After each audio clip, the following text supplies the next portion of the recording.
Hello class ninth, how are you. Let's start. हमारा chapter था कौन सा, एटम्स एंड मॉलिक्यूल्स। उसके बारे में हम क्या कर रहे थे, रीड कर रहे थे। अभी तक हमने किसके बारे में ब्रीफली डिस्कशन कर लिया, एटम के बारे में हमने ब्रीफली डिस्कशन कर लिया। स्टार्टिंग किया था हमने महर्षि कन्नड़ से, पकुदा कट्टन से।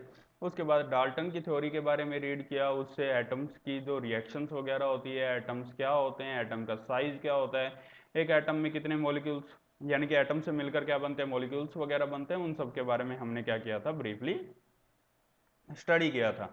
All about. इसके बाद में अब हम किसके बारे में बात कर रहे थे, एन आयन के बारे में रीड कर रहे थे कि आयन क्या होता है, एक्चुअल के अंदर आयन क्या होता है, उसके बारे में हम क्या कर रहे थे, स्टडी कर रहे थे। ठीक है, तो देखो आज अपने बात करते हैं कि आयन क्या होता है। देखना, अगर कोई भी जो एटम होगा, ठीक है, कोई भी जो एलिमेंट होता है, ठीक है, अगर एलिमेंट अपना क्या करता है, ध्यान देना, कोई भी जो एटम होता है ना, तो एटम के अंदर क्या प्रेजेंट होते हैं, इलेक्ट्रॉन्स प्रेजेंट होते हैं। क्या प्रेजेंट होते हैं, इलेक्ट्रॉन्स। हमने 4th चैप्टर में पढ़ा था, इलेक्ट्रॉन, प्रोटॉन, न्यूट्रॉन। ठीक है, तो कोई भी जो मतलब एटम होता है, उस एटम के अंदर क्या प्रेजेंट होते हैं, इलेक्ट्रॉन्स प्रेजेंट होते हैं। अगर इलेक्ट्रॉन लूज होता है, ठीक है, अगर किसी भी एलिमेंट का इलेक्ट्रॉन लूज होता है तो उसके ऊपर चार्ज कौन सा आता है, नेगेटिव चार्ज आता है। कौन सा चार्ज आएगा, नेगेटिव चार्ज आएगा। वेयर एज अगर कोई इलेक्ट्रॉन क्या होता है, गेन करता है, अगर कोई इलेक्ट्रॉन क्या करता है, गेन करता है, तो उसके ऊपर कौन सा चार्ज आता है, पॉजिटिव चार्ज आता है। कौन सा, सॉरी, अगर कोई इलेक्ट्रॉन लूज करता है तो उसके ऊपर पॉजिटिव चार्ज आता है, और अगर कोई इलेक्ट्रॉन गेन करता है तो उसके ऊपर कौन सा चार्ज आता है, नेगेटिव चार्ज आता है। ओके स्टूडेंट्स, इतना समझ में आया। चलो अपने एक एग्जांपल से समझते हैं। जैसे क्या हुआ, सोडियम, सोडियम का एटॉमिक नंबर कितना, 11, तो उसका इलेक्ट्रॉनिक कॉन्फ़िगरेशन क्या होगा, 281। क्या होगा उसका इलेक्ट्रॉनिक कॉन्फ़िगरेशन, 281 होगा। ठीक है, अब ध्यान में देना, ये वाला जो इसके आउटर मोस्ट शेल में जो इलेक्ट्रॉन प्रेजेंट होता है, ठीक है, इस इलेक्ट्रॉन को क्या बोला जाता है, वैलेंसी बोला जाता है। क्या बोला जाएगा, इस इलेक्ट्रॉन को वैलेंसी बोला जाता है। ठीक है, तो सोडियम का एटॉमिक नंबर कितना होता है, 11, 281। ठीक है, तो वैलेंसी क्या होती है इसकी, 1 होती है। ठीक है, वैलेंसी क्या होगी, 1 होगी। ठीक है, अब देखो, सोडियम एटॉमिक नंबर 11 और इसका वैलेंसी क्या होती है, 281 होती है। ठीक है, वैलेंसी 1 रहेगी।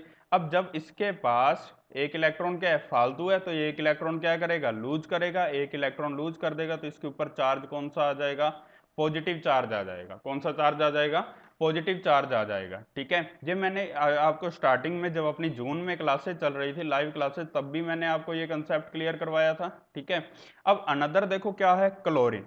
क्लोरीन में देखो कितना, 17, तो इसका इलेक्ट्रॉनिक कॉन्फ़िगरेशन आपको बताया था 287।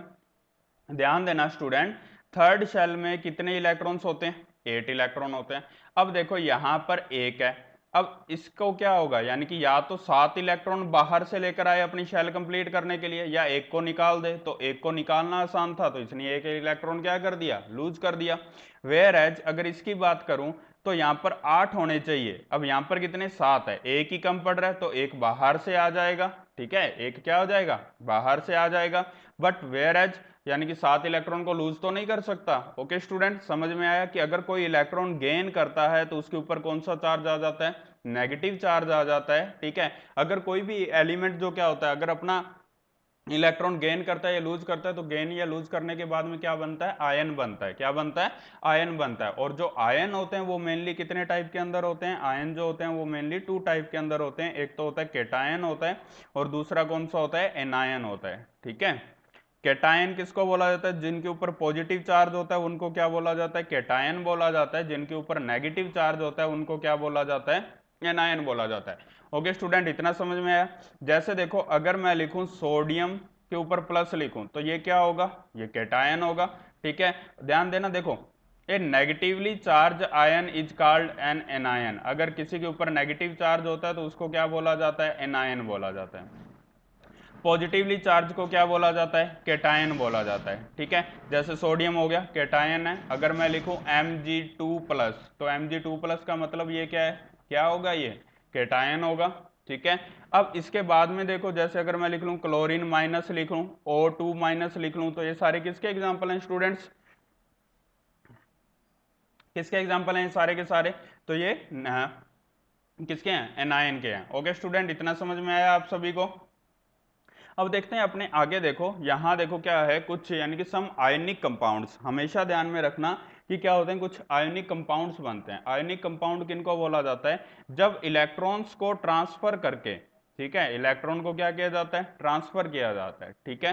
तो जब एक इलेक्ट्रॉन को एक एलिमेंट से दूसरे एलिमेंट के ऊपर ट्रांसफर किया जाता है तो उसको क्या बोला जाता है, एलिमेंट्स बोले जाते हैं, क्या सॉरी क्या बोला जाता है, आयनिक कंपाउंड बोला जाता है। क्या बोला जाएगा उनको, आयनिक कंपाउंड बोला जाता है, ठीक है।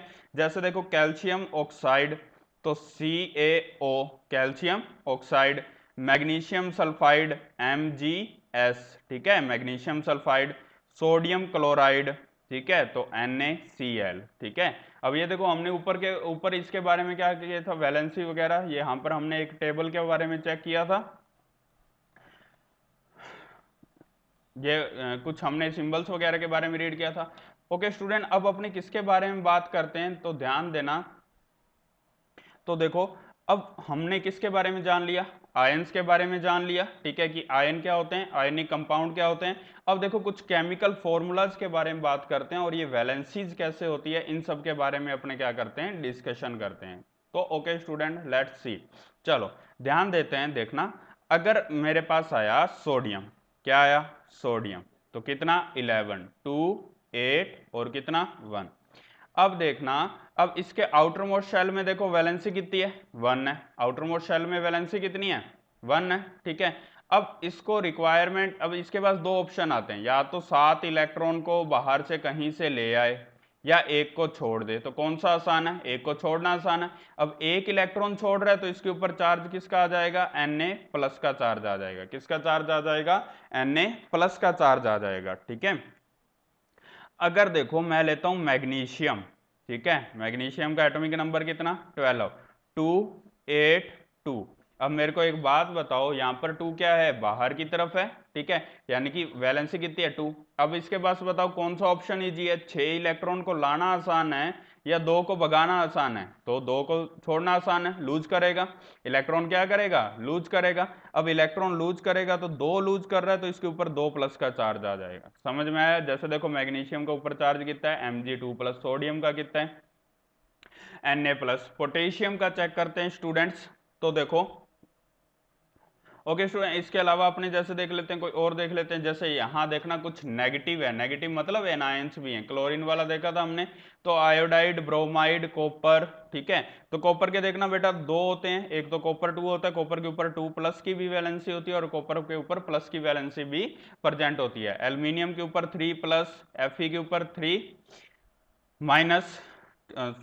ठीक है। अब इनके बारे में सॉरी प्लस होगा, 3+ होगा, ammonium NH4, hydroxide, nitrate, hydrogen carbonate, carbonate, sulphite और सल्फेट और फॉस्फेट वगैरह, ठीक है। अब बेटा अपने इनके बारे में बात करते हैं कि इनके जो केमिकल फॉर्मूलेज बनते हैं, तो वो फॉर्मूलेज कैसे बनते हैं, उन सब के बारे में अपने क्या करते हैं, रीड करते हैं। लाइक है, जैसे देखो यहाँ आपको कुछ एग्जांपल दे रखे हैं। सबसे पहला मैं देखता हूँ हाइड्रोजन क्लोराइड, कैसे बनते हैं इनके बारे में बात करते हैं। हाइड्रोजन क्लोराइड, ठीक है, हाइड्रोजन का ध्यान में देना क्या आता है, H, हाइड्रोजन का क्या आता है, H आएगा, ठीक है। क्लोराइड का क्या आता है, Cl, क्लोराइड का क्या आएगा, Cl, ठीक है। H के ऊपर चार्ज क्या रहता है स्टूडेंट, प्लस का। क्लोरीन के ऊपर चार्ज किसका रहता है, माइनस का रहता है, ठीक है। अब देखो जब इनके आपको ये वैलेंसी या चार्ज हमेशा याद रखने हैं, हाइड्रोजन के ऊपर प्लस का है तो यहाँ 1 आ जाएगा, क्लोरीन के ऊपर क्या आ जाएगा, 1 आ जाएगा, ठीक है। अब इनका क्या करेंगे, क्रॉस मल्टीप्लाई करेंगे, ठीक है। तो कोई भी कंपाउंड होता है वो कैसे बनता है उसके बारे में बात करते हैं। तो हाइड्रोजन को 1 से करता हूँ, H, Cl को 1 से किया तो क्या आ गया, Cl, ठीक है। HCl क्या आ जाएगा, HCl, ठीक है। ओके स्टूडेंट, इतना समझ में आया आप सभी को, ठीक है। कुछ अनदर एग्जांपल देखते हैं। जैसे मैं लिखता हूं एल्यूमिनियम ऑक्साइड, क्या लिया मैंने, एल्यूमिनियम ऑक्साइड।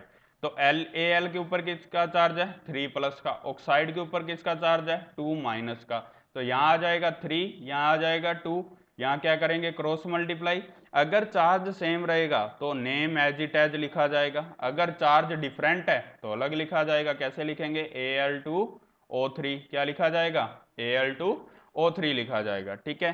कैल्शियम ऑक्साइड, किसके बारे में बात करते हैं, कैल्शियम ऑक्साइड के बारे में, ठीक है। तो कैल्शियम देखो 2+ का, ऑक्साइड 2- का, ठीक है।